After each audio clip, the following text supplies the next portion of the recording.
All right. Hello, guys. Can you guys hear me? Wait, I don't have to be this close or anything, right? Can I be back here? They can still hear me here, right? Yeah, yeah. Okay. You know what's crazy about this, actually, before we get going, So, is like how AI is now. I just run into this AI program, and it just like if I sat in that corner and talked, it would just level out my audio to match oh, yours. really? So it Oh, doesn't even shit. matter like where we are. So we can just be chilling Is that back the here. So, RTX?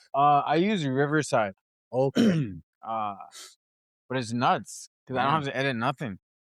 Damn, man. And if I wanted to do like YouTube clips, I could just like hit and it'll just turn it into all clips on different topics, and I guess nuts. Damn. Yeah. Riverside. I'm gonna remember Riverside. that.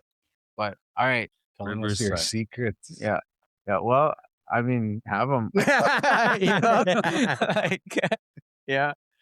That's cool. That's you know that. Mhm. A lot we don't know still, we're still young men out here, All right. Okay. All right, okay. Well, I'm introducing myself, okay? Okay. What's up, everybody? Brett Mooswa here. I go by Brett's Toys. Going by other accolades going forward. You guys, like, maybe we'll talk about that. Well, we can talk about anything, right? Anything. Yeah. Anyways.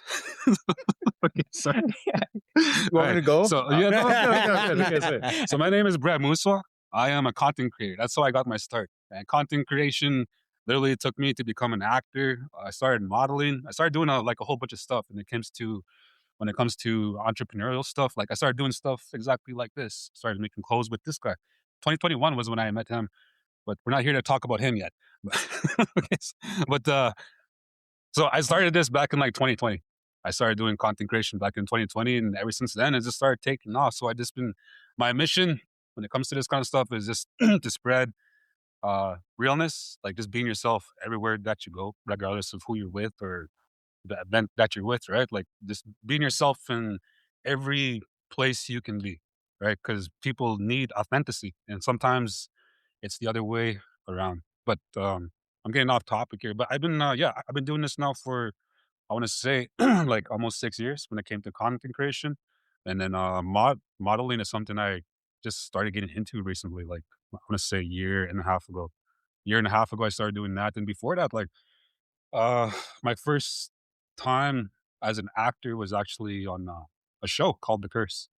And the show was like, as a debut as an actor, like I got to work with Emma Stone, and we'll talk about them, and we can get into that, right? We can get into that about how these scenes went, man. I just want to. I'm excited about that stuff, and I still get excited talking about that. That I got the chance to, work with Emma Stone as a debut as an actor, getting into this scene and everything, right? So, yeah, it's. But ever since then, I just been actively being just been on the road, spreading motivational um awareness of our situations of where we're at on the reserves, right? Like, because we're just res boys, right? And so our take is that of kind of like a res perspective, right? On like everything, right? So when I go places, I'm kind of cynical when it comes to like social media and stuff like that. Like I get real. I don't trust a lot of people. Like just to work with him, I had to delve into his music a little bit when I first met him because I didn't know who he was. I had no idea, but it's kind of a blessing and a curse, to see it like that. But that kind of helps me to have my circle small, right? It's because like it's the people that are like around me that if I trust you, then that means like we're gonna get working, right? Because if I trust you, then going forward, you have my trust, and um, and this is why I got into this mission with him, right? I knew who he was, I knew what his message was, so I was like I can relate. I can work with this and we can work going forward. And then just like it just meshed well. Like when it comes to this industry, I'm glad that I met somebody that was like minded, somebody that was authentic, just being themselves and everything, right? Like regardless of the hip hop presence and scene where you have to be this tough, tough guy shit, right? Like anything like that. Like he was just being himself. And I appreciated that, right? Because like it's really hard to come by in this industry. And so I just appreciate people being real ar- around me because that's when I can work my best. I can tell when people have sort of like a when they're being not authentic towards you, right? Like just a story here. Like we go to a lot of communities, and I met a lot of people that would that wouldn't talk to me yet because they wouldn't know who I was, and because of that, they treated me differently. They treated me like they wouldn't give me that time of day. Like they wouldn't even look in my direction, but they would look at my brother or like whoever, but like with everything because they don't know me, right? Like they know the music and everything, but as soon as they know who I am, all of a sudden, hey, how's it going? Oh man, I had no idea that's what you did, and I don't appreciate that because that's just those same people that weren't giving me that time of day. They were just like off, like shaking other people's hands and like really ignoring me. Like I've seen that on the road quite a bit, and that's why like I'm really wary of like who I surround myself with. Right, I'm protecting my energy. I'm protecting the people that are around me. Right, like I said, my circle's small because of that, and yeah, that's just. Wait, am I talking too long? Did I tell you who I was amongst all this? You told the story. That's a wrap. You're out I of don't know where I time. was You're out going, of man. time. I was just like, you just asked one question. I'm just going off on something else. So But I guess like to dive into that, if you like stripped away everything, the social media, the acting, the everything you yeah, do, who are you without all of that? I'm just a blue collar guy. I've before I even got into social media, I was working at the provincial parks. I was being groomed for a manager position, right? Mm. And then this came, and I was like, damn. I was like, okay, how can I be myself doing my videos and everything, and like still continue to be who I am in this process, right? Because I've always been a goofy guy. Like I don't take myself too seriously. Like it doesn't matter what the situation is. Like I don't like it to be so just like real serious, you know what I mean, right? But I find that you break a lot of tension when you can just put a little bit of humor in like everything that you do, right? Like it always breaks walls, right? Mm. So if this was all stripped away, I'm telling you guys right now, I would still be okay. I'll still Yeah. be work. I'll be working hard, right? I have two kids of my own and everything. I was working hard, like in the provincial parks. I work hard now, right? Mhm. My work ethic hasn't changed, but the impact that I have now is a lot different. I know I have the influence out there. People are watching the things that I do. They're like hearing the things that I'm saying. So I'm always wary about that now, right? There's a lot of youth out there that are watching everything that we do now. So I take that into account, and so that's when we're not being accountable in these aspects of the social scene, then what are we doing, right? Because these kids are watching us, Mhm. right? And that's important. And I can't stress that enough. That like when we're out going places, is like when you're being real, kids are seeing you Yeah. being your authentic self, and that's what they're gonna want to do. They're And gonna that's want what to we be real with themselves. that's what we talk about. Yeah, That's huge. It's that's accountability. yes, That's the number yeah, one thing is that word is so huge in your journey. And when you can embrace that word and you can hold that word close to you everywhere you go and everything that you do, that's how you become authentic. Right. That's how I feel that you become authentic. So what does that word mean to you? Authentic, Accountability. accountability. That's like from everything from accountability is being able to hold yourself to noticing your old behaviors, noticing when they pop up, because when we call this when we talk about breaking cycles, we are literally doing it. We try our best. I wake up every morning. I know he does too. Every morning, I'm continually trying to break the cycles, break the old habits that have continually held me back. And being able to hold myself accountable allows me to realize when I'm trying to be the old me.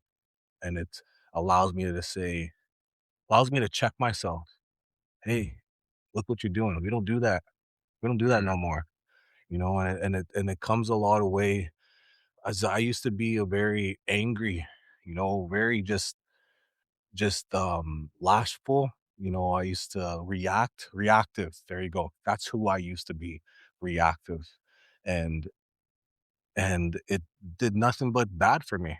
And and when I can hold myself accountable, I was able to find peace because I was able to hold myself accountable and say, hey, you don't do that no more. We're trying to create a new cycle. We're trying to create new habits for you. And I think that was the biggest thing in able accountability allows me to break cycles, and we have cycles that we have within our families, from generations back. And people don't realize how much work that entails for us every day. Like every day you have to be continually on the lookout for this, because if you're not dealing with it yourself, you're dealing with it within our environments. Mm. You're dealing with it within our reserves, our cities, with the people you hang around with.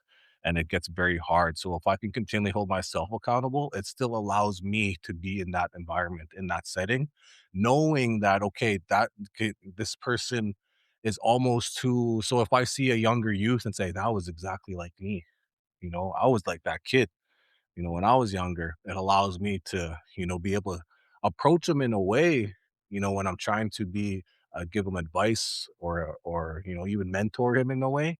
It allows me to be able to see from his eyes, because I used to be there. You know what I mean? But at the same time, realize how blessed I am, how far I've come. And that's Yeah. very important. So yeah, Just accountability is huge. yeah, just to piggyback like off that too, like to give an example of that, we're 6 years sober from alcohol, right? So because of that, like when I when I first recognized that like that I need to walk a sober life, this was before social media. This was during the time when it was just I was just doing my own thing. I was just working in a provincial parks, right? But I was just like a casual drinker and like everything, but at the same time, I was bringing this into my home, thinking that my kids were not looking at my actions, right? I was thinking that I can keep this away from them if I handle it in like a right way. But at the same time, like I was like, what am I doing if I'm showing my kids that like it's okay to do this when you're sneaking around, right? Or like trying to like keep them away from that kind of environment, right? Mhm, Because I grew up in like my household was a household that was full of, like, alcohol, right? Like, it was a lot of drinking, a lot of partying, and, like, everything. That's something that I never wanted for my kids. And so the fact that that I thought for myself that it was okay for me to bring this into my home when my kids were sleeping or, like, whatever the case may is, I always tried to protect them, but at the same time, I was bringing this into my home. I was making my home an unsafe space because I know what that alcohol does. mhm, I lived in that environment. I seen people taking advantage of like myself, right? And we could talk about that too. Like we can get as raw as you want to on here. We can literally talk about anything. But like I've been in situations where like my innocence got taken away, right? Like I've dealt with stuff like that where as a young adult man, I had to recognize these patterns that I was carrying still that were instilled in me by my dad and his dad before him, right? This intergenerational trauma stuff, right? That people kind of brush off, right? mhm, People brush that off a lot and everything, right? But that's not accountability means to me is that we need to constantly evaluate our past. Look at these things that trigger us. Look at these things that hold power over us, right? Whether that's alcohol, whether that's drugs, or whatever it is. It could even be pornography, right? Whatever it is, but these things that are instilled in us at like a young age, like these are the things that we're actively trying to break those cycles. And what yeah, we call that is the Cycle Breakers Initiative when we go out, because that's literally the story that we're trying to do, right? Is telling us like, hey, this is what we got sober. I got sober because back in 2020, 2019, I had a cousin in Onion Lake who got murdered out there. And like it wasn't anything to do with my situation, but to see that and to know like this close cousin of mine that got murdered out there, it had a lot to do with alcohol. If alcohol wasn't in that factor, he would still be here. But the mhm, fact that he's not because of alcohol, I had to really look at my life and say, it's like, hey, like, what is this gonna do to my kids? Like, I just have to really eliminate that because I'll say this too. We go to so many communities where it's the number one issue that we still face is alcoholism, right? It's so vast and everything, and it still holds a lot of power over our people, right? And you can see it how a lot of our homes are like unsafe spaces and everything, right? And we see it all the time, and you recognize these patterns because we were part of that pattern too, right? mhm, So when you recognize these things, and we can talk about these things because we know how far it takes to come away from that kind of stuff, right? It takes a lot of hard work. mhm, He can say that for himself too. It's a lot of hard work, right? To like stay away, to refrain from things that were addictions, yeah, right? and And yeah, but you know, uh, and I think like with that is being honest with yourself. Like everywhere we go, like, I'm quick to remind people that, like you said, 6 years ago is when I chose to be sober, but 6 years and 6 months ago, I was a complete piece of crap. And I'm open to say that and letting people know that, you know, I was that person. I used to bring, friends that, deal drugs and all that, around my kids into my home, and to me that was normal, you Mm. know, and not knocking, like I understand that lifestyle, and and I have a lot of like close friends that are still in that lifestyle. And I don't judge it because I know that it's to a certain extent, they're, that's all they know, you know. But for me to be able to, break patterns like that when it came to my family, it was a huge eye opener, because again, we grow up and that was normal to us. So we're coming to the point where it's like, my wife, I love her because she was the one who really, showed me that my normal wasn't normal, like right from the start. She's like, "That's not normal. I don't want these guys around my kids. I don't want them here. I want you guys drinking all night, making music, doing whatever. That's not. I don't feel safe in my own home." Especially when we're getting loud and we're, going outside for their own smoke and we're going to stuff like that. And it's like, in my mind, that's normal to me. Why you get mad at me? That's just that those are my friends, those are my bros.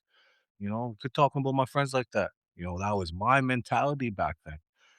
But to be able to look at it now and be like, nah, no, and I only like you said, I keep my circle small to the point where my friends that are still living that lifestyle, they when I tell them, bro, you understand why I can't, and they say, yeah, bro, I understand, bro, and I respect it.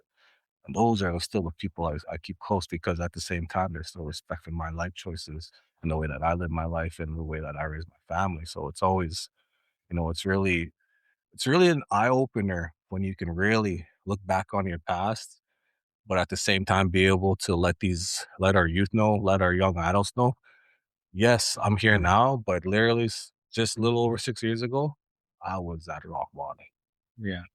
and I'm open to let people know that this wasn't just handed to us. This wasn't this life, this healing just wasn't one night. This is every day, every day. Healing is an everyday thing, and we are constantly doing it. And Mm. that's the biggest thing is that people, I know a lot of people look at us like we're phony in a way, but it's honestly, it's just I feel like our I love my brother because he's authentic. He is himself. He is Yeah. like that's I can trust him with my life. He's authentic to me. He has proven it to me, and I just love that I found my brother. You know what I mean? And I love that I found more brothers with those same like-minded mindset. And that's just what I want for my Mhm. people is just this whole collection of just the same like-minded people and just build, build, build, build, build. You know what I mean? And a lot of people think that, oh, you're against this, you don't work with this person. It's like, no, man, it's just like you have the same energy as me. If you're at the same mindset of like, let's heal together, man, come aboard, man, come join us. We want you. That's why I've continually why I started working with him because when I first started going to communities, I wanted to, bring an experience to the communities. Because let's be honest, I think this is another good thing that we can talk about is that, you know, when I made the decision to step into communities, I didn't take it lightly. When I made that decision knowing, okay, communities are bringing out people. They're bringing they're giving them X amount of dollars. And then I was like, what? Really? I'm like, but I can do that. I know I can do that. I want to do that. I want to be able to tell my story. I want to be able to tell it in a way, and then I got out there and got experience and saw people doing it this way, that way. And I didn't really agree with it. I'm like, you know what? When I go to community, I want to bring them an experience from morning to evening. I don't want to be one of those guys that step in, step out. That's it. I want to build a connection with the communities I go to. And then when I started doing that with myself, I was like, man, I'd be even more powerful if I could bring people with me. And then I met my brother. It's like, bro, let's go. And we just started killing it together. I met Decoy, started bringing him out, and then I met Joey. Man, that's a whole nother story that we can get into. I never knew that I was gonna connect with Joey Styles in the way that I did. Then it's like, let's add him to the team. He has the same mindset, same energy. Let's go, boom, boom, boom. And then it's about bringing experience. So when we all go to communities, if I go by myself, yes, I'm gonna do my thing. I'm always gonna try to connect. I'm always gonna tell my story in a vulnerable, open way. But when I can bring my brother, when I can bring brothers, we're going to be able to go there collectively together and give them an experience. We're going to be able to offer entertainment. We're going to be able to speak. We're going to be able to be there from morning to night.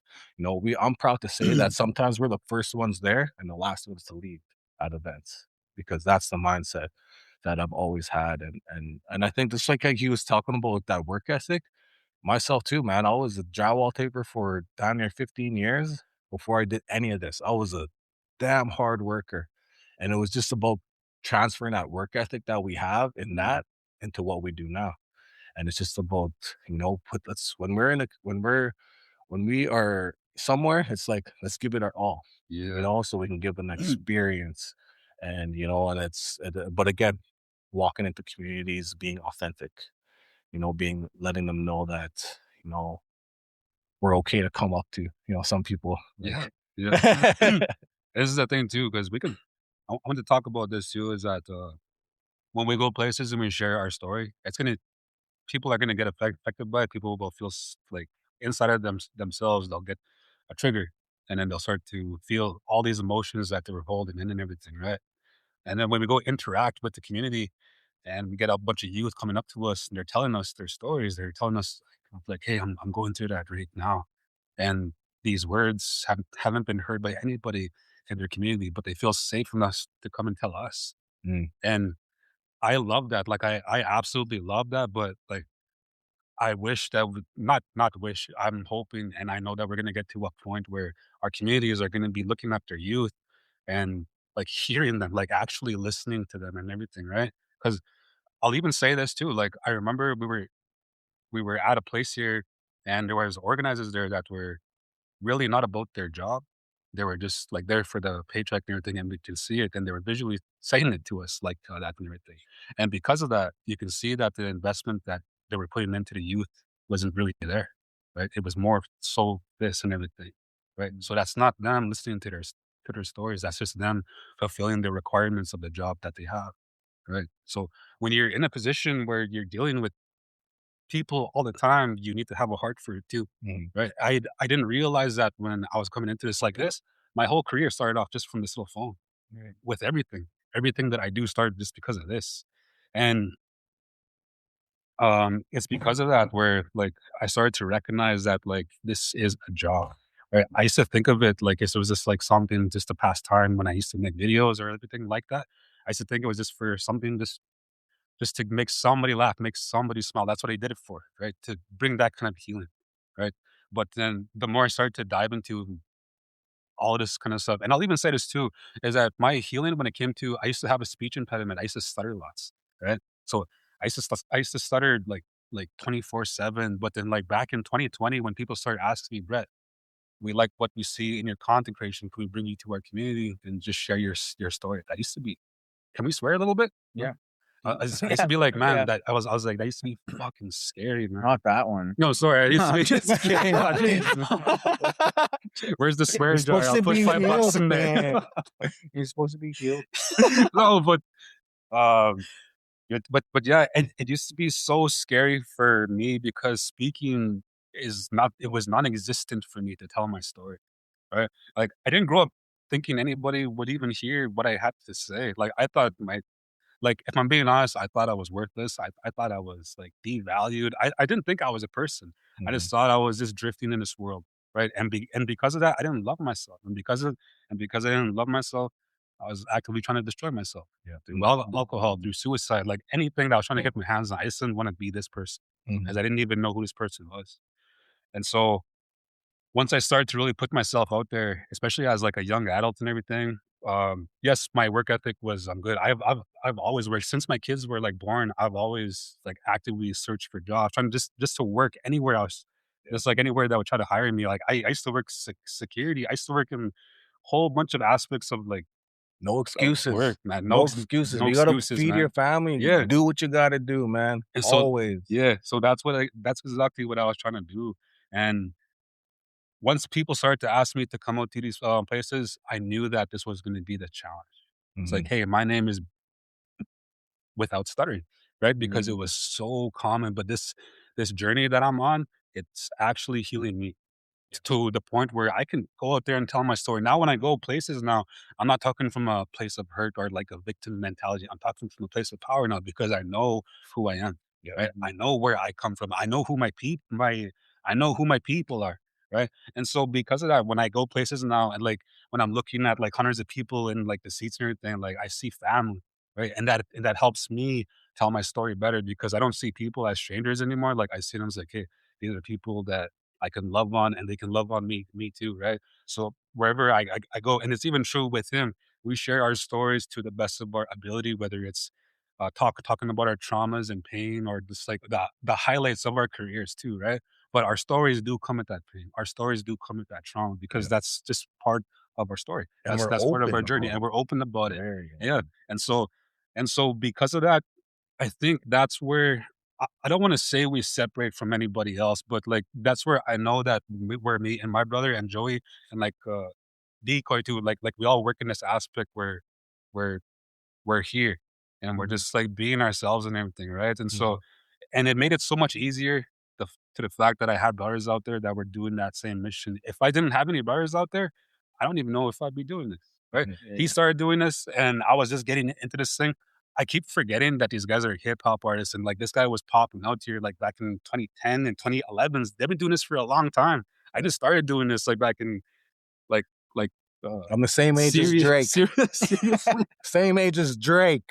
All right.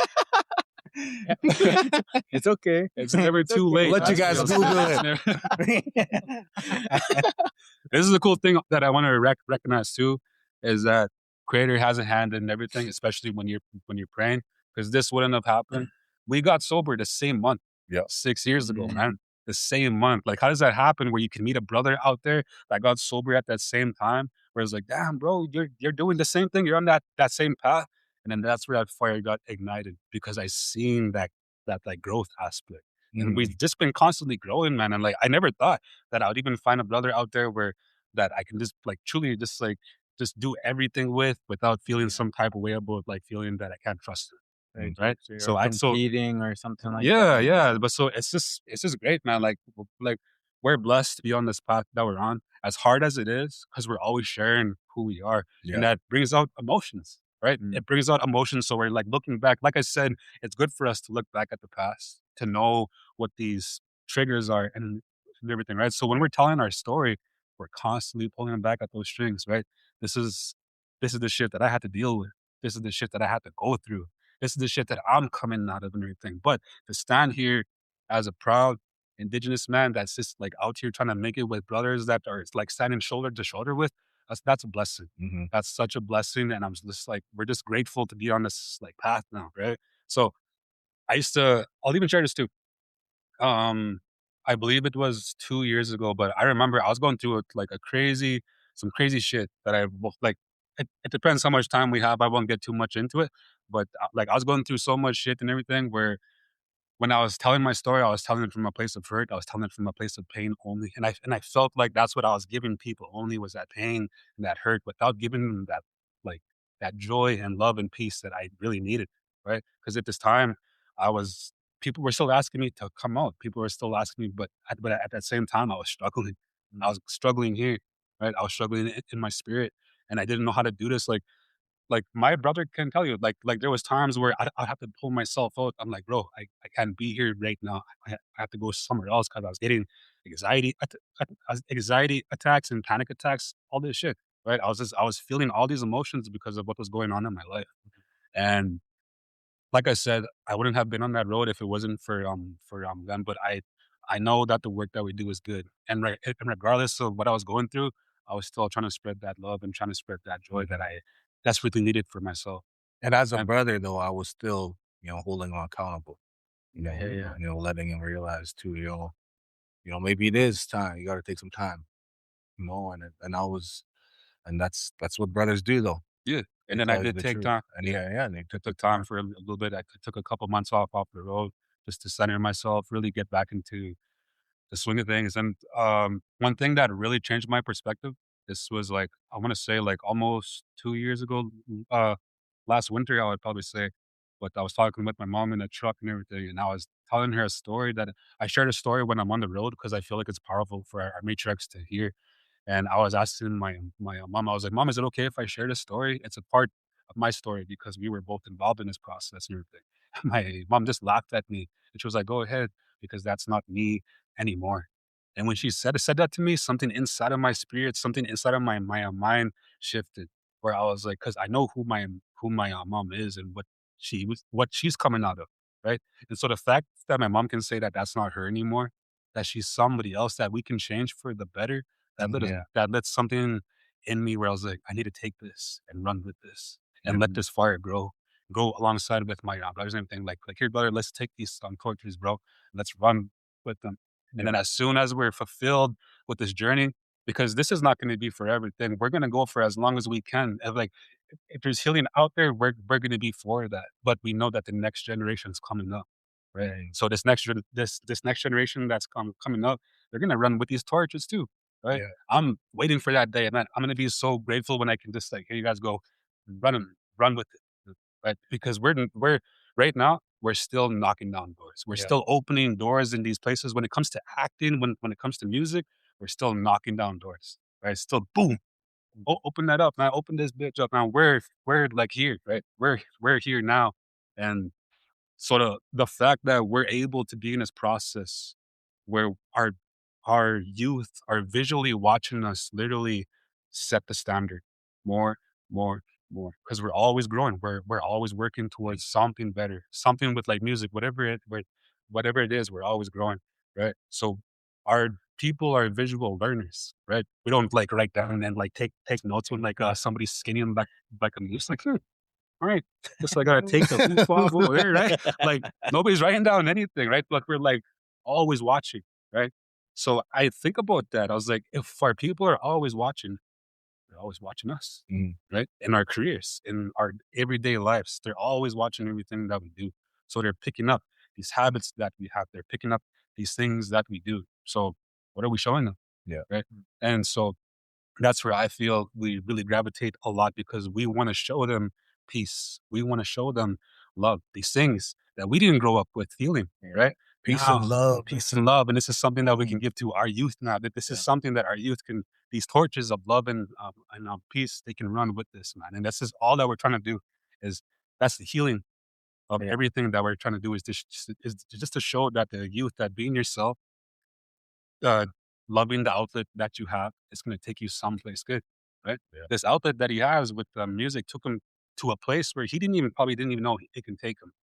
But Life of a Native, when that was put out and everything, when I first heard that song and everything, to hear it come from our own people and everything, because this is something I used to see people always look at Munyasik, white people, to talk for us on our behalf and everything, right? To share our stories. Like this is what their people are going through.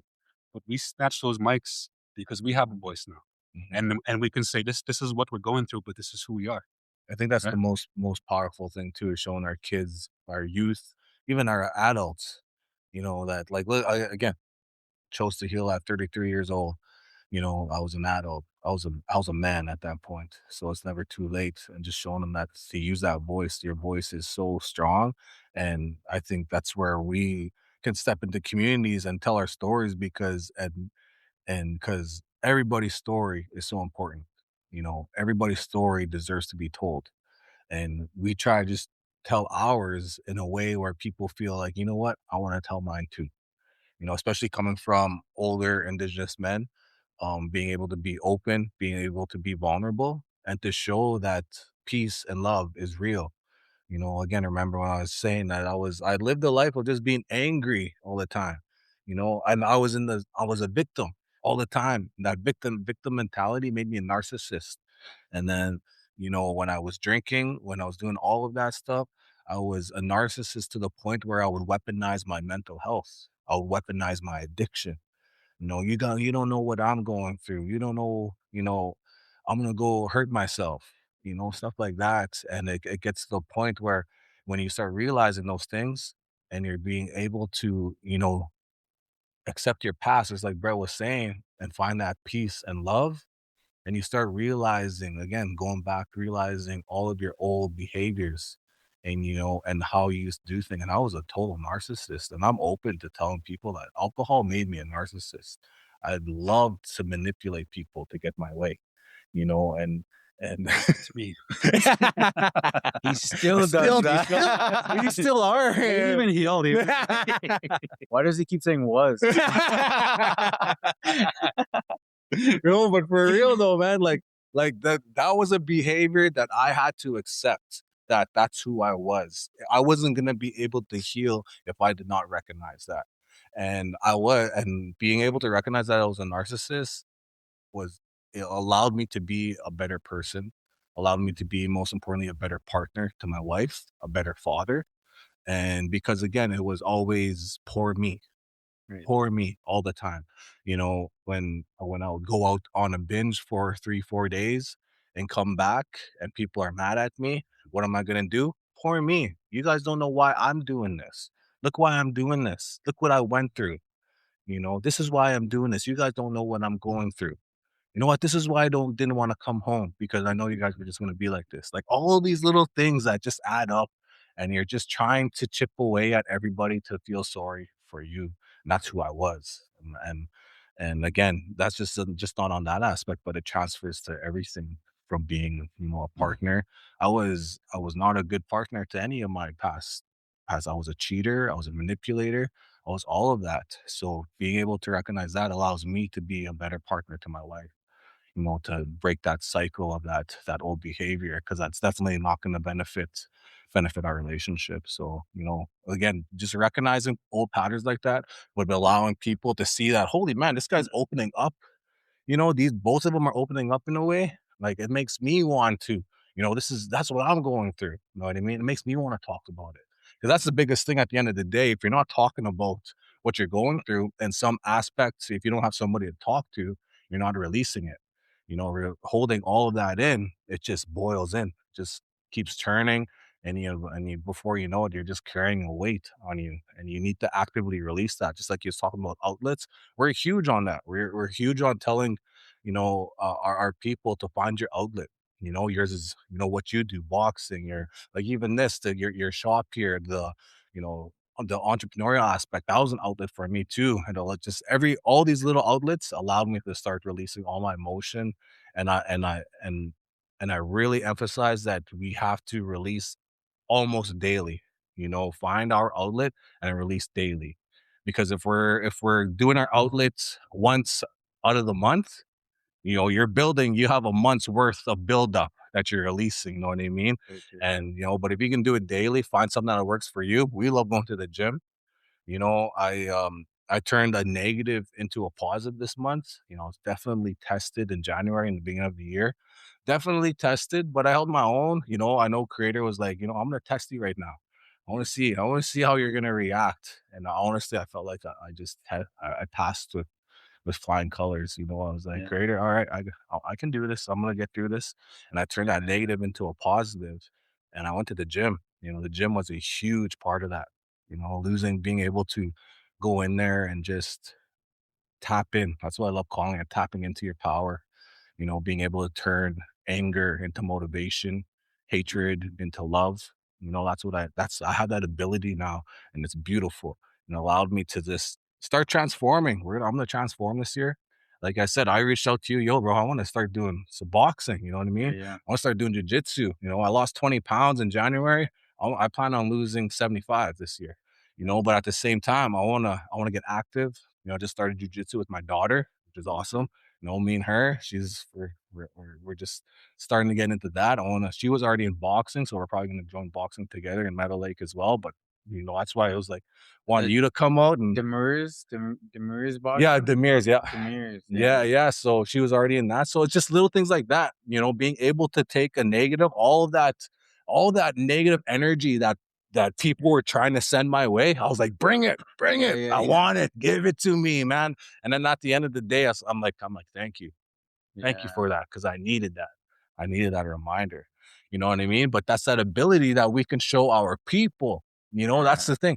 This is what you can do when you're at a level of holding yourself accountable, you know, and being able to realize healing is an everyday challenge. You're going to be able to get to a level where you're able to do this for yourself. Yeah. And there's no going back. I'm going to be sober for a life. For life. I know that. You know, I'm going to be thinking this way. If, you know, life is always going to throw challenges. Yeah. Grief is going to come. You know, loss. There's a lot of loss in our communities. So it's inevitable. Heartbreak is going to come. Your snake's going to, you know, cheat on you. Whatever, you know, you get ready. You know, what's going to happen unless you're holding them down. So you got to be ready. I hope you're happy wherever you are. But on the real though, right? It's always sometimes it's inevitable. It's gonna happen, especially if they're not, you know, at that same level of wanting to heal. So it's always gonna come, no matter what. Our environments are always gonna be like this. We could be dead set in the ghetto right now. Just imagine if like the ghetto was surrounding us right now, but in this space right now is just good energy. You know what I mean? We can't control our environment, so why are we gonna let it control our energy? Never gonna happen. I'm at to be able to be at a level and tell my people, you can get at this level too. I want to see you at this level where there's nothing that can affect you. It's just about love. Most importantly, love for yourself first, you know, and then being able to build off of that, you know, because again, we can't change our environments. I'm from Samson Cree Nation. You know, statistically, it's one of the worst. And you know, I grew up there for a time, and I grew up in Meadow Lake, but Flying Dust is right connected. So you know, it was still living that res life there, you know, and our communities are surrounded by alcoholism and all that, you know, and I took that in for so long. Again, that was my normal for so long. And then you end up realizing that's not normal, you know, but then being able to transform those environments, no matter how negative, how bad they get, and realizing that we control our own space. You know, at the end of the day, everywhere I go, I always say I have this big ball of energy. You know, you can't penetrate this energy. You know, this is my space. And I encourage our youth, find your space, create your space, meditate. You know, in order to find my big ball energy, I had to meditate. Something I never used to do before. I used to laugh at it. You know, that's the person I used to be. I used to laugh at like meditation and energy, and I didn't believe in none of that stuff. You know, my sisters are really powerful matriarchs in my family, and they're really in tune with their energy. I used to scoff at them, like roll my eyes at them because I didn't understand it. But now that I'm tapped into it, it's real. You know, How the do you universe. meditate? I love just throwing on some YouTube, just throwing on. I love flute music, but again, even just meditation music, and just zoning in. Boom, just putting on your headphones, closing your eyes. That's all I do. I know there's more aspects to it, but that's just how I was taught and how what worked for me when I started doing it. You know what I mean? So, and it's even freaking. I can even meditate with like I do a lot of motivational videos on YouTube. David Goggins, who's gonna carry the boats and the logs, man? I'm literally close my eyes and I will meditate to that stuff, man. Like I will visualize my me in my place. My place is in the mountains, in the feet, and just beautiful grass. You know, nice pathway with some benches on the side.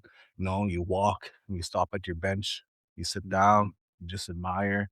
You know, I can go that in that hectic kind of type setting. That's the way I can meditate, but at the same time, shout out David Goggins, man. That dude freaking On another level, man. yeah, that's what motivates me too. Maniac, man. But that's where we also get the motivational aspect from too, is because I think another cool thing we could talk about is like bringing back the positive masculinity, you know, because we're so used to the negative masculinity. Don't you cry. You're gonna show weakness. What are you doing?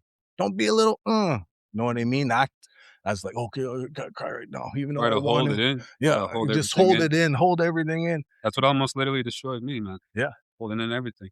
Right? Being told that, like, you know, hold it in, you'll be okay. And it never was. It never was okay. You were asking about meditation. Like, I love going to sleep with white noise. I have to hear something just to go off and everything. So when I meditate, I try to do it in environments where it's silent, where I can just where I'm praying. But what like when I'm praying, I pray like I'm just having a conversation with you guys. I was like, okay, pray to God, Yep. like what are we gonna do today, right? Like I'm just trying to just have like a dialogue with somebody that's I feel is with me, that presence that's like creator, right? So when I'm driving by myself or like if I'm at home, right? Like when I'm at home by myself, especially I like putting silence on, right? Where there's nothing because I usually like the contrast, right? I have to have a noise there going off, right? So that contrast where you can be in silence and you can just, create a dialogue with like creator, like in prayer, right? Mm. And so I try to do that because it's so out of my element where I'm trying to learn that self control aspect of like you don't need to have these noises going off all the time, right? Like learn to sit in that silence, learn to be in yourself, learn to be by yourself when you like can and everything, which is really hard for me. I don't like being by myself, right? It's hard for me because I've always grew up as a lonely person. I always felt like I was a loner, right? So to have those moments, a little bit about it. Right? but for but for real though, Yeah. no, but like that's what I'm I saying. was just though. really into it. But that's what I'm saying though. It's like literally training yourself in those challenging moments, right? Because if you're not challenging yourself, then like why are you doing it, right? Yeah. Something always has to challenge you. Because if you're not challenging yourself, then you're not growing. Yes. So I'm trying to grow in my prayer. And I I'm feel trying to- like, well, sorry, bro. No, go ahead. I feel like my meditation ends up turning into prayer, for me. Trying to copy me now. I just said that. No, but this is good though, because we're talking about like our traumas and these things that we're working towards, but we can still laugh about these things. Yeah. We can still have like a good time because at the end of the day, this is good energy. Yeah. Right? It's good energy that we're creating. And Always, man. And I always. think a lot of people like really look at us and just, like maybe we make them cringe or whether they think It's either we're- cringe or it's funny or yeah, but it's just like we're not afraid to be ourselves. yeah. Again, I always make this adamant, like I used to walk around like this, like, and I always tell you, this is how I used to walk around. Now this is me. Like this is, that's all you're going to get. I'm funny. I'm goofy. I'm not afraid to be that. And I think that's important, right? Yeah. Yeah. It's really important. Geez, I was going to say something. I know. I was trying to end it so you could remember. Wait, what was your question? I don't know. I was like, I saw you at the corner of my eye. Rick. He's gonna say something. He even snapped. Yeah. You know what I like though? Okay, when you were talking about you went through a lot in January, Mm-hmm. because I think that's good because like a lot of people when they talk about changing, it's so easy. It's very easy to change in a good season. Yeah, it's like I'm changing.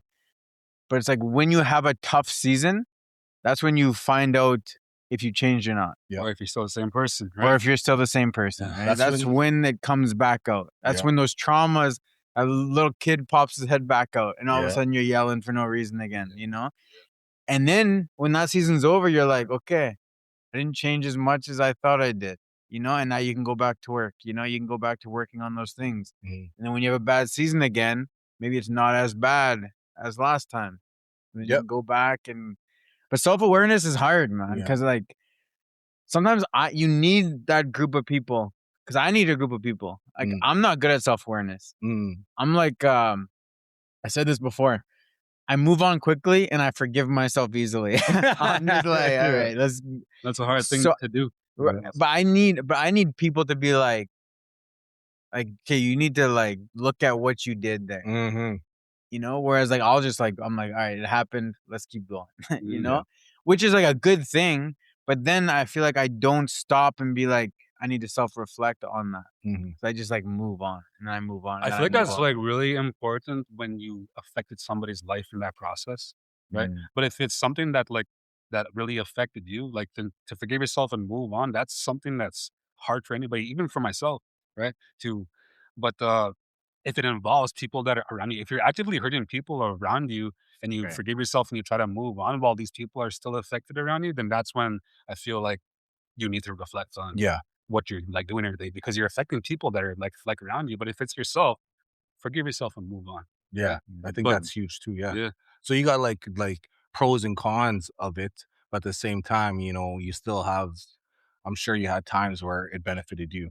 And so I think that the biggest thing is self awareness. Is okay. Is this benefiting me right now? That's the biggest thing that I ask myself. And I think that's a really good start of being self aware is just simply asking that question: is this benefiting me right now? This behavior, this person that I'm hanging with, this person that I'm seeing, is she or he benefiting me? And then building off of that and being able to just realize, okay, maybe I need to make some changes here. You know what I mean? But That's a I good totally question. understand that. Is like I was the same way too, man. I'm like, I'm already forgiving myself yesterday, man, and I'm Yeah, moving on to yeah. tomorrow. I was the Even when same I way. was thinking about when you were talking about like being a narcissist and you're being narcissistic and you had to like reflect you can relate. when You can connect. You're connecting. Yeah. Go. Okay, I'm trying to talk to you. But did you become aware of that, or did somebody say that to you and then you said like, oh, maybe I am? I had to become aware of it. Okay. I don't. Of course, people go, "Oh, you're a narcissist." I don't even know what that means. I don't care. Right. You know what I mean? And it's literally you have to Google what does a narcissist mean, and you will see all of it. Check, check, Yeah. check, check, and then that's when you say, "Oh man." So if you really feel like you're in a tough place, sometimes you have to realize maybe I'm the problem. You know what I mean? And that's what I had to realize. I'm the problem. So I had to really dig deep. I had to dig deep and I had to look at the meaning of a narcissist. I'm like, damn, I checked all of those. That's me. I'm the problem. You know what I mean? And then you're able to transfer that into every aspect of your life. Let's say like, of course I have my brothers, they're by my side, but I've also worked with other people that, relationships just didn't work and, go your separate ways kind of type deal. I'm not just being like, I already forgive myself and I'm moving on. Yeah. I'm looking back at like, hey, okay, well, maybe I'm the problem here. Let's take a look back and see maybe I did something, and then learning from that. You know what I mean? Okay, maybe I got to make these changes for the next person that I meet, so I don't do that. You know what I mean? Because I am. That's like you said. Sorry to say, this industry has taught me to really protect my energy, and you have to. and you have to protect your energy, and I'm constantly protecting my energy and making sure my energy aligns with the same energy. I'm like, I'm not letting somebody's behavior or the way they react affect me because again, you pile that up, and before you know it, you're going back, you're allowing it to affect you, and and it can change your behavior again. You know what I mean? It's that simple. If I was to, all of a sudden decide I'm gonna be a gangster rapper tomorrow, you know what I mean? And then just start trying to live that lifestyle. Well, of course, that's all that energy. It's gonna come. It's gonna come to me. All of a sudden, I'm gonna have violence coming towards me. I'm gonna have alcohol, parties, clubs, drugs, all of that coming towards me. You know what I mean? But that's not me. You know what I mean? So I make sure that I protect my energy and I keep it always, as pure as possible. That's why my circle is small. But at the same time, I realize that sometimes maybe I was a problem, and I'm okay with that. I'm just looking at, okay, what did I do wrong? So I can recognize it, hold myself accountable, and make sure I try my best to make sure I don't do it again. You know what I mean? So it sets that, again, that self-awareness where it's just where you can step it up a notch and you just realize that, man, now my behavior is benefiting me. You know, now I'm constantly growing. Every situation, every interaction is beautiful to me. I used to say I want to be successful. Like, I want to be successful. I used to say that I am successful. And I changed it, no, just recently to I just want to be fulfilled. I am fulfilled. I want to fulfill each and every day. I want to make sure our interaction, I get the most from you. I want to learn as much from you. I want to I want to take in as much good energy that you have to give me. I want to make sure I respect that and I take what you want to give me respectfully. You know what I mean? Every interaction, you want to get the most out of. If especially if it's going to benefit you. All right. And then, but also, if you come across somebody that doesn't, that's on a low frequency, you're obviously on a high frequency, you're on a low frequency. You can recognize that low frequency that they're on, and you can right away say, okay, well, they're obviously on a low frequency. I'm not going to let their energy affect me right now. I'm going to recognize that, but at the same time, I also going to say, well, how can I help? And a lot of that comes with just prayer.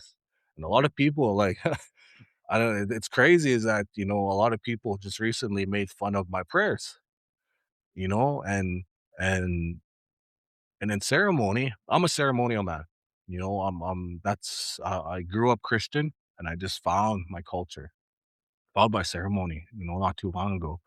And when I go into the lodge, when you go into our ceremonies, our people have to suffer for their prayers to be answered.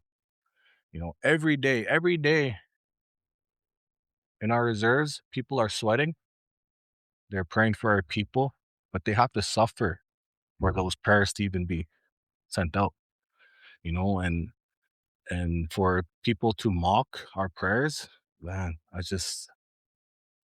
I have to pray extra hard for you now. Like, I don't want you to react that way. You know what I mean? Because my prayers are genuine, and it means a lot for me, especially if I'm going to ceremony to pray for you, and it's just, again, it's that being able to step into ceremony in this way that I'm able to get the most out of it. You know what I mean? And it's again, that turns healing into just beauty, and you end up seeing the beauty in it.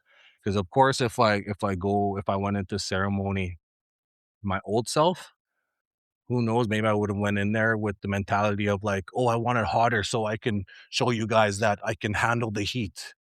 You know what I mean? That this is nothing. And then I can step out of the lodge and say, oh, that wasn't hot enough. You know what I mean? Or I can go in there the way that I am now and just know that, hey, I'm going to suffer for my prayers today, in this lodge. I'm going to pray hard, and I'm going to make sure my prayers you know, are getting sent in a good way, So when did that change for you? Probably I was, first stepping into a lodge was game changer, right away. I'm glad that I didn't step into the lodge with that old mindset, and I was able to like be, pretty much almost at the level where I'm at now, being able to step into the lodge and to be able to um, embrace it in a really good way. Because again, you, I would never want it to like I was talking about, some people go in there and joke about, oh, that's it. It's not as hot as you want, and like every stuff like that. But I go in there and I know it's one thing I love about our lodges. It's just a lot of joking in there. Our elders joke with us and stuff like that. But to be able to step in there in a good way and to be able to take everything in to recognize what's there for me. Like, I don't talk about my ceremonial journey. That's for me. And I believe that. That's my ceremonial journey is for me. I'm not gonna go on Facebook and say, oh, this is what I saw today. This is what I felt. Right. You know what I mean? Just to prove people that, hey, Okema goes to ceremony. I don't do that because that's for me. And and I'm glad because again, if I wasn't in the mindset that I am now, that's what I'd be doing. You know what I mean? Because again, right now, we have many conversations about this. Our culture is being used for likes, views, comments. You know what I mean? And that's a huge thing. And even though like Life of a Native is such a powerful song, I'll tell you guys this. When I made Life of a Native, I wanted to be an advocate. I was like, man, I'm ready. I want to be right there, front lines with my people. I want to like, I knew that's like, but again, like and this is about my story. Like, it's different because when I released Life of Native, I literally hit rock bottom. But that was the plan, was to become an advocate for my people. But then I realized, I'm like, who are you to speak for your people when you have so much work you need to do on yourself? Who are you supposed to be? Who are you to be speaking about MMIW when you're still reactive? When you're still holding so much anger. You know what I mean? And I realized, I'm like, I'm not ready. I'm like, if I'm going to be an advocate, I want to, and we're just saying this, with advocacy comes a lot of anger. You know what I mean? And it's rightfully so. We're angry. We're like, look what you're doing to us. Yeah, it's rightfully so. You want to be angry, but anger makes you reactive. And I always try approach things in a good way where I can make a logical decision. You know what I mean? And don't do anything rash or anything like that. And I noticed that I just wasn't ready to be an advocate. I had too much work to do on myself to even think that I could speak for my people. And I'm still not there yet. When I get there, hopefully one day I'm gonna see, like, when you see me, using my platform in that way again, you'll know, okay, Okima's finally at that point. And it's good to see him there finally. But right now, I don't think I'm there because, again, I still have a lot of work to do. So again, who am I to be speaking for my people when I have so much work to do still on myself? I still have so much learning to do about who I am. You know what I mean? So, but again, that comes from ceremony. That came from ceremony. That mindset of again being able to step in there in a good way though, and to take everything in. And very grateful. Like I said, I grew up in a very Christian based family. My cookum is a devout Christian, my mom, and you know, And there's nothing wrong with that. yeah, nothing wrong with Nothing that. wrong with that. Yeah. Sure. And my one day I found out, hey, you want to go to sweat? I'm gonna go to sweat.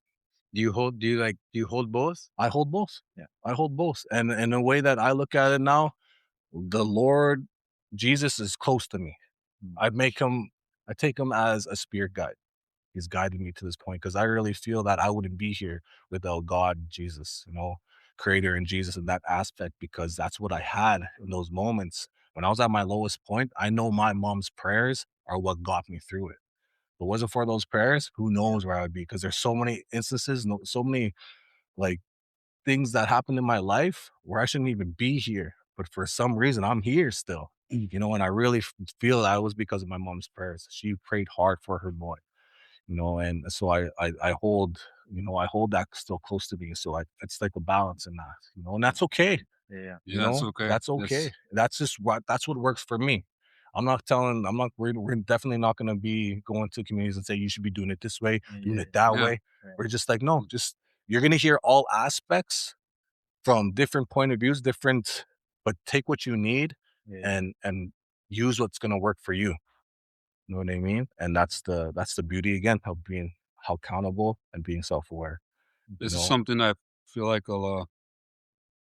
I remember when was that year when the Pope came out to Canada? Because I remember that back in 2021 or something like that. Just Fairly recently though, right? Yeah. It was fairly recently, but I remember as he was coming down, and there was a lot of people, especially a lot of influencers that were not wanting that to happen and everything, right? They were like, "Damn, this is stupid. Why are they bringing them here? Why are they bringing them back over here? Even though all this trauma is happening, but at the same time, that's neglecting what the elders are wanting. They were wanting to hear what he had to say. They were wanting to hear that apology or whatever he came down here with. They needed to hear that, right? So the fact that we had like young people like myself that were disregarding elders that were wanting to hear what the Pope had to say, that was like during that time, like I seen so many so many peers that I know that were just disregarding our elders and what they needed for that healing to take place, and they needed that, and you can see that in the in the videos. You can see how much elders actually went out to those places where he was at because they needed to hear what he had to say to start that healing process, right? And so, just to get off of that too is like I feel like I'm walking in both lanes too, right? Because Yeah, like you this go is to sweat. yeah, You go to sweat. this is probably the best place to tell this and everything because I remember like I believe in Jesus myself, and like he's a big part of my story. Yeah. Right? I remember back in 20, I don't even know when, like 2007 to 2008, I had an auntie who seen me and just seen me and like a bunch of my friends just up to no good walking around the reserve, and she came up to us and she was like, can I pray with you guys? And she prayed in Jesus' name, and she was like, hey, I want to invite you guys to over here, come to sing. I didn't think anything of it, but at this time I was lost. I was looking for anything to give me some kind of sense of relief, whether that alcohol, right? Whatever it was, I was looking for something. I was searching for something in my heart. And when I went to this, I think it was like a camp meeting or something. No, it was at one of those like a little local churches that we have in our communities. I was in there and I was like, Jesus, I was like, what is this? Like, what's going on? Like, how come people are doing all these like things? Like, it was so foreign to me to see stuff happen like that and everything. And then one thing, the only thing that I knew was that I was looking for something. And I remember I seen somebody getting prayed over, and I was like, that's awesome. It was like, "Dude, you're looking for healing, right?" And he's like, that's cool for everything. And then I remember as this was happening, something in me activated where I felt like a little wave, an invisible wave just like wash over me. It was so weird. I've Mhm. never experienced anything like that, but it happened then. And I was sitting, I was actually standing next to my sister, and she was like, I was like, did you feel that? And then she was like, no. I was like, I feel like I have to go up there because it literally, like in my heart, like legit, I felt like something was tugging, saying, hey, come up here, come and accept this. I didn't know what it was. I just and so I just listened. I was like, okay, I'm just gonna go up there. I'm gonna see what happens. I went walking up there, and this like beautiful old lady just like came up to me, and she started praying with me, and she was like, "Give her, do you want to accept Jesus in Jesus into your life and everything?" I was like, "Yes." I was like, I was desperate. I was looking for anything, right? I was like, "Yes, yes. Let me see what this Jesus is about." So she prayed with me, and literally like since that like if it wasn't for that day, like, honest to God, I don't think I would be here because I was at a point in my life, I was searching for ways to get out of this place, to get out of this world during that time. Mhm. And so when I found Jesus during like one of my darkest moments in my life, where I was like literally lost, looking for anything, and to know that like, oh man, like this guy, literally everything that I'm suffering with, he can take this load off of me. I can give it all to him. I don't need to hold this on me anymore. These boulders, everything that I have in my life, I can give it to him because he took it up for like me, right? And when I felt that, I was like, okay, I recognize this. This looks like love to me. And so ever since then, like even though I went through all these hurdles, like up until the point where I was still trying to heal, like all these things that were happening in my life and everything, like I was still in that activated mode where it was like this is my center. Jesus is here. This is his vessel, and he lives and he resides here. Right. So that's when I share love, I share it from that place. I share it because he loved me first, and this is what I got to share now. I share that love with everybody else. That love that he gave me, I want to give it to everybody else. Right. Regardless, like I'm not gonna tell everybody this is what you need to believe in, but I'm gonna give you love. Mhm. I'm gonna give you peace as much as I can because I needed that too. And I want people to find out however that looks. I need people to just look at that love, look at that joy that we desperately need, that our youth desperately need. Yeah. So however that looks for them, however that love looks for them, by all means, if it's healing you, by all means, do your thing. But I want to see you actively, living in that love, living in that joy, however that looks to you, by all means. But this is how it looks to me. And if you want this, I can give it to you too. Right. But if something else is healing you, do your thing. Right. Mhm. So, but like ever since then, like like I don't say that like I don't say that lightly that this like Jesus literally saved my life because he did. That's why I'm still here. He's my center, right? And to grow up in to grow up with a victim mentality still, like during these moments and everything, like there was when I was 16, 17 years old, I was going through crazy bouts of depression and everything. I was like actively there were so many times in my life during these moments where I was like literally trying to leave this place and everything. Nobody didn't even know. My own mom didn't know. It was when I was 16, 17 years old, that was the first time in my life that I ever told anybody about anything that I dealt with as a child, anything that I dealt with like in my life. And that was the hardest thing that I ever did was to utilize this outlet. This is an outlet. This voice that we have, this power that we carry, this is an outlet. And the first time that I ever used it, all this weight came off of me. And it was just to say, hey, this mom, my mom was the first person that I ever told. I was like, Mom, you guys didn't know this, but this is what happened to me, bro. And just like that alone, just to say that was one of the hardest things that I ever did during that time. And I think about that. I used to shake. I was shaking trying to tell my mom this because I didn't know how to live it out. I was like, Mom, this is what I went through.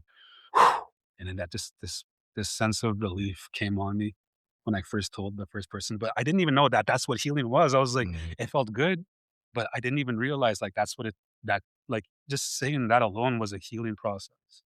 And it was during this time too when my mom was going through her own bouts of depression and everything. Right? She was actively trying to take her own life during these times too. And I can say these things like I was mentioning that story about how I wanted to ask my mom if it was okay if I can talk about that, right? So yeah, we were talking about this and everything, but I'm just prayer was one of the things that saved my mom. It saved me. If it wasn't for my auntie praying for me and asking me to come out to these things and everything, to challenge myself, to step out of my comfort zone, to step out of this all this weight and all this like nasty stuff that I carried like all my life and everything. For me to step out of my comfort zone and step into a challenge of healing, to step into these foreign things that I didn't even understand. Like how does love look? How does love look when we're talking to each other?